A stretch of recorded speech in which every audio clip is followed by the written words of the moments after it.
अस्सलाम वालेकुम students. Hi, this is lesson. अब जो है अभी का टाइम जो है प्रिपरेटरी टाइम है क्लास 10th के लिए। तो उसमें से कुछ बच्चे जो है उनको एडेंडम्स का पता नहीं है या उनको पढ़ाया नहीं है। जो क्लास 10th की एडेंडम बुक अलग से आती है या कुछ ऐड हो गया बुक की, टेक्स्ट बुक जो नई कोर्स है उसमें हिस्ट्री में, तो उन एडेंडम्स पे बात होगी। पहले हम अंडरस्टैंड करेंगे एडेंडम होता है क्या है। तो एडेंडम जो भी एक एडिशनल मटेरियल होता है या एडिशनल इन्फॉर्मेशन होती है जो ऐड की जाती है at the end of the book और डॉक्यूमेंट। जो भी किसी बुक के एंड में या उसके डॉक्यूमेंट के एंड में इंफॉर्मेशन ऐड की जाती है उसे एडेंडम कहते हैं। क्यों किया जाता है ऐड या एंड पे? क्योंकि इसके पीछे एक रीज़न होता है। कुछ कॉन्सेप्ट्स टिपिकली उनको क्लैरिफाई करने के लिए, करेक्ट करने के लिए या उन्हें पूरी तरह से सप्लीमेंट करने के लिए उस इंफॉर्मेशन को ये चीज़ें की जाती हैं। इसी तरह हमारी चैप्टर वाइज पहला चैप्टर जो है नेशनलिज्म इन यूरोप, उसका एडेंडम में जो जो कंटेंट ऐड हुआ है तो उसमें 3 क्वेश्चंस आपको बोर्ड में पूछे जाएंगे। आज ये वीडियो उन 3 क्वेश्चंस पे होगा और उन पे डिस्कशन होगा। उन 3 क्वेश्चंस के आंसर्स इसी वीडियो में देखेंगे और आप बना सकते हैं वो नोट्स और वो लिख सकते हैं। तो चलते हैं।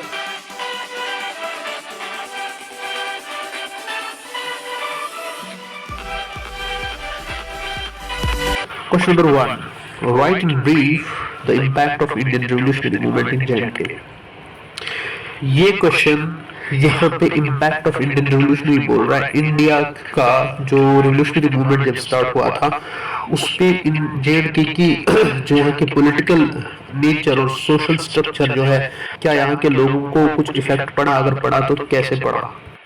तो इस क्वेश्चन में पहली चीज जो है एडेंडम आप सामने रखें, आपको बुक भी होगी रिवोल्यूशनरीज जो है हमने चैप्टर में पढ़ा rise of nationalism in Europe में, उसमें आपने पढ़ा होगा जिसे मजीनी, जिसको गेस्पी मजीनी भी एशियन एक्सेंट में बोलते हैं, गेस्पी गैरिबाल्दी, जिसे पे गैरिबाल्दी कहे, उसमें काउंट केमिलो डिकेवर है, ऐसे ऐसे रिवोल्यूशनरीज हैं। तो उनकी बेस पे यहाँ पे दिखाया गया कि इंडिया में नेशनलिज्म की कॉज के लिए इंस्पायर हो गए कुछ लोग जिन्होंने ब्रिटिश रूल को ओवरथ्रो करने के लिए यहाँ पे स्टार्ट की मूवमेंट। तो उसमें जो मजीनी है और गैरिबाल्दी है ये इन्फ्लुएंस करते हैं। तो इंडिया से एक नेशनलिस्ट है जिसका नाम है वीडी सावरकर और दूसरा है जिसका नाम है अरबिंदो घोष। ठीक है, ये दो ऐसे नेशनलिस्ट है इंडिया के जो इंस्पायर हुए हैं मजीनी और गैरिबाल्दी से। तो पहले का नाम लेंगे पहले वीडी सावरकर का, तो ये ट्रांसलेट करते हैं मजीनी की ऑटोबायोग्राफी इनटू मराठी। पहला पॉइंट ये आएगा क्योंकि इम्पैक्ट पढ़ रहे हैं हम। दूसरा जो अरबिंदो, उसको कंपेयर किया जाता है मजीनी की रिवोल्यूशनरी आइडियाज से। तो he is just compare with the मजीनी for revolutionary ideas. Now impact क्या पड़ा, क्योंकि हमें इम्पैक्ट पढ़ना है इंडिया फर्स्ट देन कश्मीर। ठीक है, क्वेश्चन यही है। तो इन्होंने जिस तरह मजीनी ने सेक्रेट सोसाइटीज बनाई like young Italy and young Europe, खुद भी एक कार्बोनरी का हिस्सा था पहले इन्होंने भी सेक्रेट सोसाइटीज यहाँ पे फॉर्म की। एक सेक्रेट सोसाइटी का नाम है अनुश्लाम समिति, दूसरे का नाम है युगेंद्र पार्टी। तो ये दो ऐसे सर्कल्स थे या सीक्रेट सोसाइटीज थे जो 1902 एंड 1906 में फॉर्म की गई। जब पॉलिटिकल वेव ऑफ नेशनलिज्म या रिवोल्यूशनरी मूवमेंट स्टार्ट हो गई रेस्ट ऑफ इंडिया में, तो इसकी इम्प्लीकेशन जो है हमें J&K में नजर आती है। कैसे नजर आती है? ये रिवोल्यूशनरी जब एक्टिव होते हैं ये पूरी इंडिया में अपनी जो है आइडियाज को प्रमोट करने के लिए बहुत सारे डिफरेंट तरीके यूज करते हैं। ठीक है, तो उनमें से पब्लिकेशंस भी एक तरीका है। अभी कहाँ से स्टार्ट होता है? पार्टीशन ऑफ बंगाल जो 1905 में होता है डिवाइड एंड रूल के तहत। ईस्ट बंगाल जो आज का बांग्लादेश है मुस्लिम मेजोरिटी एरिया, और वेस्ट बंगाल जो आज भी इंडिया का वेस्ट बंगाल है Hindu dominant area. But movement start होती है 1905 में। तो 1911 तक ये यूनाइट होता है, वापस बंगाल मिल जाते हैं। मगर ब्रिटिशर्स इन बंगालीज को इस मूवमेंट या रिवोल्यूशनरी मूवमेंट जो चल रही होती है उनके खिलाफ उनको सर्वेलेंस में रखते हैं। तो वो जो ब्रिटिश रेसिडेंट है वो इंस्ट्रक्ट करता है महाराजा प्रताप सिंह को, जो रूलर होता है कश्मीर का उस वक्त, मुनार्क, क्योंकि मुनार्की सिस्टम तब भी था, यूरोप में भी मुनार्की के खिलाफ नेशनलिज्म बड़ा, उनके अगेंस्ट बड़ा, ताकि ये रिवोल्यूशनरी जो है J&K में अपना असर न डाले। आप कुछ अडॉप्ट करो, कुछ measures, precautionary measures, strict measures, तो वो करते हैं। 5 पॉइंट, ये छठा पॉइंट था। नेक्स्ट पॉइंट, कंटिन्यूअस इन्फिल्ट्रेशन जो है रिवोल्यूशनरीज की, अब यहाँ के माइंड्स जो यूथ के माइंड से उनको इन्फ्लुएंस कर रहा था, तो उसके बरक्स क्या होता है, एक रिस्पॉन्स आता है 1907 में। नेक्स्ट पॉइंट इसमें आएगा 1907 में एक रिस्पॉन्स आता है in the form of additions. Revolutionary newspaper Punjabi जिसका नाम है, वन मार्क क्वेश्चन भी आ सकता है या एमसीक्यू भी आ सकता है, वो कौन सा रिवोल्यूशनरी न्यूज़पेपर था जो पब्लिश हुआ लाहौर से 1907 में, तो उसका नाम है पंजाबी। इसलिए स्प्रेड ऑफ नेशनलिस्ट आइडियाज जो है वो among students and government schools या वगैरह उनको किया। तो ये पहला क्वेश्चन था और इसके पॉइंट्स थे। क्वेश्चन नंबर 2 है, explain briefly the role of army in the expansion of consolidation of erstwhile state of J and K. तो एक क्वेश्चन जो है ये डिस्कशन में है, that is a long answer type question है, तो हमें ये लिखना है। अभी वाला जो ऊपर था ब्रीफ क्वेश्चन था, शॉर्ट आंसर टाइप क्वेश्चन था, अब ये लॉन्ग आंसर है। हम देखेंगे कि आर्मी ने कैसे एक्सपेंशन एंड कंसोलिडेशन की पॉलिसी के तहत erstwhile state of Jammu and Kashmir को यूनाइट किया और उसमें क्या रोल था उनका। ईच टॉपिक जो है स्ट्रीम केस ऑफ ब्रिटेन, उससे हमें ये रिफ्लेक्ट होता है जे-एंड-के में कि जो आर्मी माइट है जिसे हम कहते हैं, ये एक फॉर्मेशन ऑफ यूरोपियन नेशंस के लिए एक बहुत बड़ा सिंक्रोन रहा है। ये एक टर्म यूज की गई है, मे बी ये एमसीक्यू भी पूछा जाएगा, what do you mean by the सिंक्रोन? Means absolute necessity, यानी आर्मी के बगैर nation formation impossible European revolution में रहा है। लाइक आपने यूनिफिकेशन ऑफ जर्मनी पढ़ा, यूनिफिकेशन ऑफ इटली पढ़ा, स्टेट ऑफ ब्रिटेन पढ़ा, इन तीनों में आर्मी का रोल आपने पढ़ा ही पढ़ा होगा। ठीक है, आर्मी के बगैर ये पॉसिबल नहीं है। अब क्वेश्चन है जे-एंड-के में ऐसा कैसे होगा। हमें पता है ये पहले जो सिख रूल था, पहले अफगानीज का, फिर सिख्स का, फिर लेटर ऑन डोगरास का आ गया। एक वाइटल फोर्स आर्मी ने अपना किरदार यूरोपियन नेशन फॉर्मेशन में भी निभाया और जे-एंड-के की भी। ठीक है, अब ये आर्मी जो यहाँ पे बात हो रही है, इंडियन आर्मी की बात नहीं हो रही है, ये बात हो रही है जब गुलाब सिंह यहाँ पे थे। तो ये जो पीरियड है ये वही वाला पीरियड है। तो क्वेश्चन स्टार्ट होता है यहाँ से।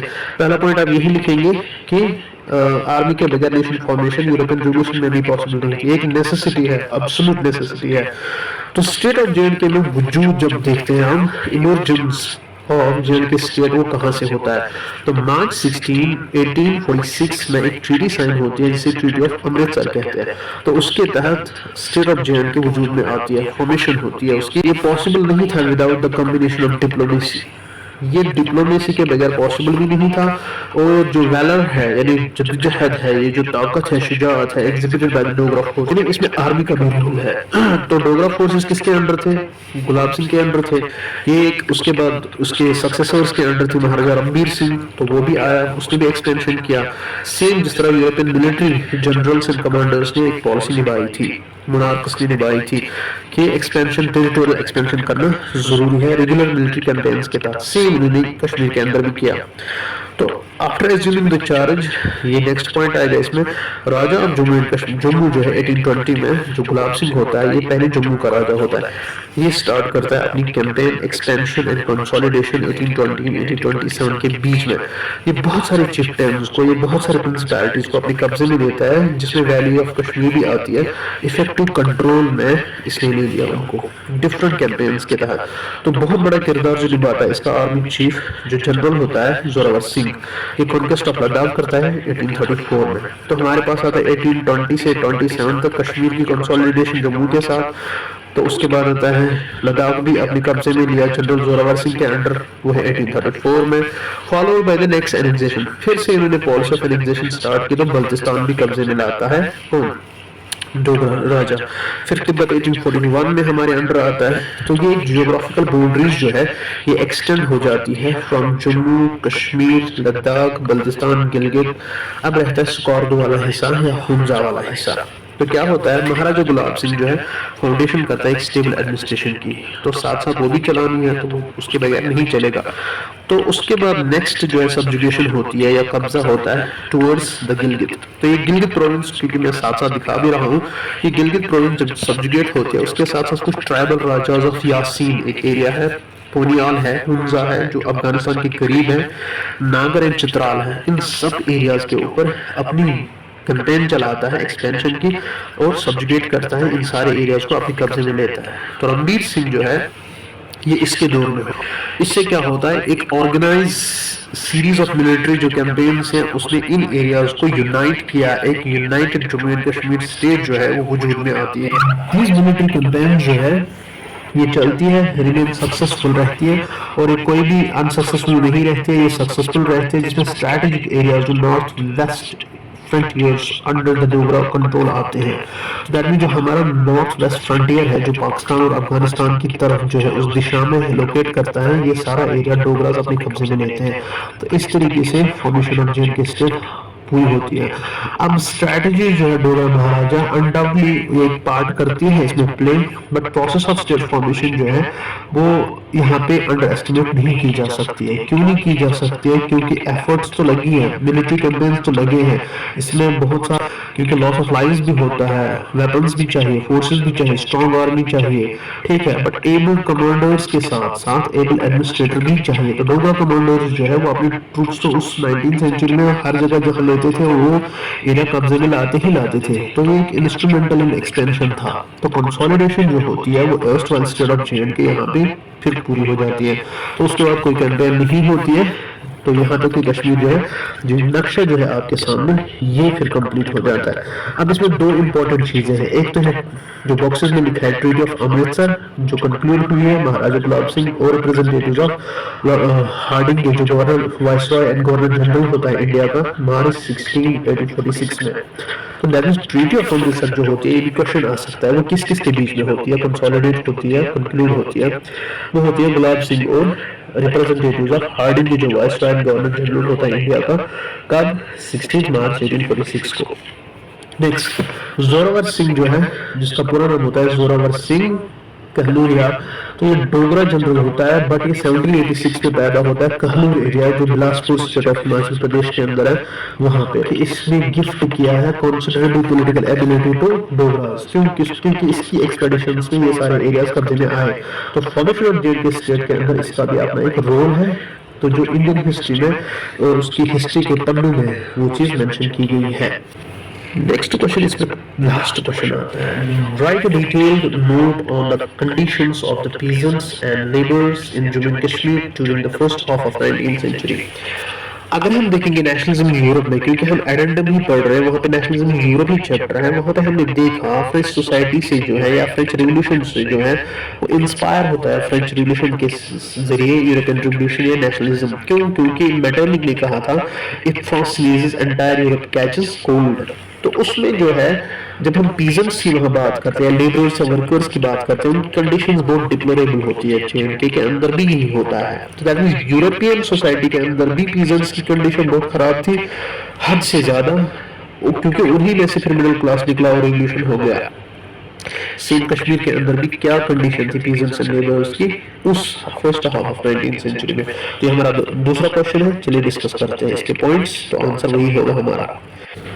उसका आंसर आपको मिलेगा European hunger, hardship and popular revolt में, क्योंकि वहां पे हमने बड़ा ग्रेट इकोनॉमिक डिप्रेशन के साथ साथ हंगर जब बढ़ गई, हार्डशिप जब बढ़ गई, अनएम्प्लॉयमेंट बढ़ गया, पॉपुलेशन बढ़ गई, जॉब्स नहीं थे, वेजेस बराबर नहीं थे, वर्किंग आवर्स ज्यादा थे, तो पॉपुलर रिवोल्ट हो गया। तो उसमें बहुत सारी political, economic and social causes भी इन्वॉल्व थी। सेम कश्मीर के अंदर कैसे था? तो पेज 16 3.2 पैरा 567 में जो चैप्टर नेशनलिज्म, उसमें जो है ये रेफरेंस आई है एडेंडम में कि इसी तरीके का सप्रेशन जम्मू एंड कश्मीर में भी चल रहा था जब यहाँ डोगरा शाही थी, मोनार्किस का रूल था। डिफरेंट पार्ट्स ऑफ वर्ल्ड में जिस तरह था, सेम कश्मीर में भी था। स्टूडेंट्स, अब आपके लिए क्वेश्चन है, do you know about the condition that prevailed in Kashmir during 1830 and 1845? क्योंकि यही वो टाइम पीरियड है जब हंगर, हार्डशिप एंड रिवोल्ट होता है। कौन सा पीरियड? 1830 and 1845। ये क्वेश्चन इनडायरेक्टली भी पूछा जा सकता है उसके साथ, ग्रेट इकोनॉमिक डिप्रेशन या हंगर, हार्डशिप के साथ। तो आपको ये ध्यान में रखना जरूरी है ये डेट। पहला आंसर में पहला पॉइंट ये होगा, जो है कि वर्कर्स से, जहाँ के लेबर्स थे कश्मीर के अंदर, वो बहुत बहुत टर्बुलेंट फेज से गुजर रहे थे। क्यों? क्योंकि यहाँ पे पीजेंट्स की हालत बहुत खराब थी। दूसरी, देयर ऑन लैंड्स, जो जेल के हमारा अपना लैंड था, यहाँ पे उनकी जो कंडीशन थी वो ना के बराबर थी, जहाँ हम कह सकते हैं कि उनके राइट्स जो है पूरी तरह वायलेशन उनकी हो रही थी, उनकी डिस्क्रिमिनेशन उनके साथ हो रही थी, और पूरी तरह एक्सप्लॉयटेशन ऑफ ह्यूमन रिसोर्स हो रहा था। उसमें सोशल एंड इकोनॉमिक कंडीशंस उस इंसान की खराब हो जाती है जिस इंसान की पूरी तरह एक्सप्लॉयटेशन होती है। तो वो दो ही वर्ग थे कश्मीर में, एक वर्कर क्लास, लेबर क्लास, जिनको पीजेंट्स भी कहते हैं, जो जमींदार। अब ये कैसे डिप्लोरेबल हो गई? उसके पीछे रीजन तो होगा। तो नेक्स्ट पॉइंट हमारा तीसरा आएगा ओप्रेसिव सिस्टम ऑफ बेगार। तो यहाँ पे बेगार सिस्टम था जिसको बेगोर भी कहते हैं कश्मीर में। एक कहावत मशहूर सुनी होगी आपने, अगर बेगार तिगस गसुम सुने गश्मी और ठीक है। तो इसके पीछे रीजन कुछ और है इस कहावत के पीछे, बट कहीं ना कहीं ये बेगार जो है ये हमारी हिस्ट्री का हिस्सा है। बेगार क्या होता है? It is a forced labour, जहाँ पे आपको कहीं भी गवर्नमेंट फोर्सेस या गवर्नमेंट ऑर्डर्स या ऑफिशियल्स के जरिए लिया जाता था काम के लिए, without wages, without refreshment, without any other we can say reinforcement. तो उस बेसिस पे एक्सप्लॉयटेशन हो रही थी, चाहे रोड कंस्ट्रक्शन करनी हो, बिल्डिंग्स हो, रेलवेज हो, सॉरी रेलवेज नहीं, ब्रिजेस हो, या कोई और जंगी सामान उठाना हो, काम करना हो फौज के लिए, तो वो उसके लिए उनको पता नहीं कितने कितने दिनों तक ले लेते थे बेगार। फोर्थ पॉइंट हमारा आएगा, इस बेगार से इनकी लाइफ पीजेंट्स की मिजरेबल हो गई। This made the life of peasants miserable. Next point आएगा लैंड रेवेन्यू हाई टैक्सेस इन कश्मीर। जो यहाँ का लैंड था उसमें हाई रेवेन्यूज कलेक्ट हो रहे थे। अब ये रेवेन्यूज कैसे कलेक्ट हो रहे थे? उसमें पहला जो है लैंड असेसमेंट किया जाता था, किसके पास कितनी लैंड है। Exceeding the complicated it suited the correct options. Like आपने देखा इंडियन हिस्ट्री में गुलिस्तान बीच में थे ब्रिटिशर्स के, जब कॉटन वीवर्स या कॉटन प्रोड्यूसर्स या हम कह सकते हैं बाकी जो इंडिगो वीट प्रोड्यूस करते थे, बीच में एक एजेंट होता था जिसे गुलिस्तान कहते थे। तो वो अपने हिसाब से कभी कभार माफिया का रोल भी निभा रहा था, अपने बेनिफिट्स को निकालता था। तो वो दोनों के लिए काम कर रहा था, ब्रिटिशर्स के लिए काम तो कर ही रहा था, दूसरे साइड से वो मुनाफा अपना देख रहा था। तो एक्सप्लॉयटेशन सिर्फ उस क्लास की होती थी जो वर्कर या लेबर या पीजेंट क्लास होता था। सेम कश्मीर में भी हो। यहाँ के जिनको आपने सुना होगा वो राख, ठीक, चौकीदार ऐसे ऐसे होते थे, नंबरदार वो मोहल्ले में होते थे, तो उनके अंदर ये सारा सिस्टम रन कर रहा होता था। तो ऑब्टेन क्या करते थे? टैक्स इन कैश और काइंड, दो सूरतों में करते थे। प्रोड्यूस में से निकालो तो इतना देना है, काइंड अगर दे रहे हो तो इतना इसका वैल्यू देना है। तो उसमें वेट्स के जरिए करते थे। जब कैश की बात आती थी तो उस पूरे प्रोड्यूस का जितना भी वेट बनता था उसका कैश देना होता था, फिर as a money value. Illegal extraction होता था इसमें फॉर्म शेयर का। क्यों? क्योंकि कमोडिटीज में सबसे ज्यादा फूड ग्रोवर्स होते थे, घी प्रोडक्शन होती थी, डेयरी मिल्क वगैरह जो आज होता है मिल्क प्रोडक्शन के, और उसके प्रोडक्ट्स और हनी प्रोडक्शन होती थी, और बाकी चीजें भी होती थी।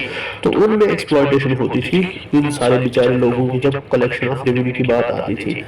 क्यों? क्योंकि हाई टैक्सेस पे और इम्पोज किए गए थे।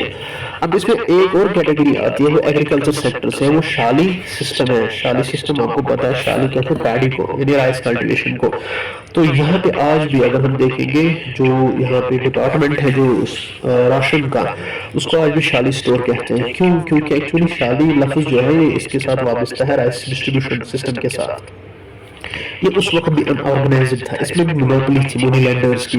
वो कहीं ना कहीं जो है इसकी बहुत मिसयूज करते थे, पावर का भी, अपनी पोजीशन का भी, और साथ साथ जो पीजेंट्स थे उनके साथ एक्सप्लॉयटेशन होती थी। तो ये शाली सिस्टम जो है, राइस डिस्ट्रीब्यूशन सिस्टम, ये टोटली अनऑर्गेनाइज्ड था, इसमें मोनोपोली थी, इसमें ज्यादातर वो कह सकते हैं हम कमीशन वाला सिस्टम और माफिया सिस्टम इंट्रोड्यूस हुआ था। तो इस चीज से सबसे ज्यादा जो सफर हो रहा था वो पीजेंट या वर्कर ही होता था।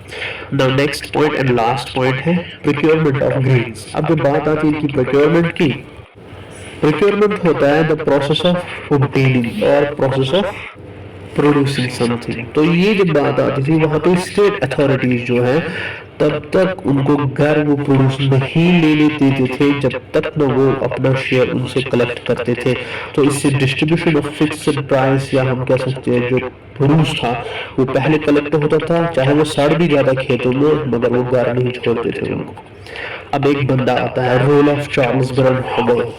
इस क्वेश्चन में यही तक ये पॉइंट्स थे। अब आता है रोल ऑफ बैरन चार्ल्स। जब वो कश्मीर आए थे तो उसने क्या देखा था? ये एक ऑस्ट्रियन डिप्लोमेट था जो एक्सप्लोरर भी था। ये जब कश्मीर विजिट करता है 1840 में, तो ये भी क्वेश्चन के साथ लिख सकते हो, अगर लॉन्ग आंसर में, अगर शॉर्ट में आया तो शॉर्ट कर सकते हो। तो ऑस्ट्रियन डिप्लोमेट था, एक्सप्लोरर था, बैरन चार्ल्स 1840 में कश्मीर में आया। इसने एक बुक लिखी जिस बुक का नाम है travels in Kashmir and Punjab. तो उसमें ये लिखता है कि मेंशन करता है pitiable conditions of the workers of Kashmir and labours. यहाँ पे इतनी बदतरीन हालत थी कंडीशन वर्कर्स एंड लेबर्स की कि वो उसमें सबसे ज़्यादा फोकस देता है यहाँ की शाल बाफ जो इंडस्ट्री होती थी, मैन्युफैक्चरिंग वर्कशॉप जो होते थे शॉल मेकिंग के, जो एक सेक्शन था जो शाल बाफ सिस्टम था, एक वल्नरेबल सेक्शन बन गया था। क्यों? क्योंकि इनको सबसे ज़्यादा हिट किया किसने? हेवी टैक्सेशन ने। इतना टैक्स इनसे था वसूल किया जाता था कि अनफेवरेबल वर्किंग कंडीशंस और टैक्सेशन की वजह से इन्हें माइग्रेशन की, ये पंजाब चले गए। और जो इसके साथ एसोसिएटेड वर्कर्स थे, छोटे छोटे काम करने वाले लोग थे, घरों के अंदर भी काम करते थे, या हम कह सकते हैं जो लेबर्स थे बेचारे सफर हो गए, वो अनएम्प्लॉय हो गए जब ये इंडस्ट्री धीरे धीरे यहाँ पे डिक्लाइन हो गई। किसकी वजह से हो गई decline? High taxes and the strict monopolistic approach from the administration towards such shall of industries. This was the answer of the last question, question number 3।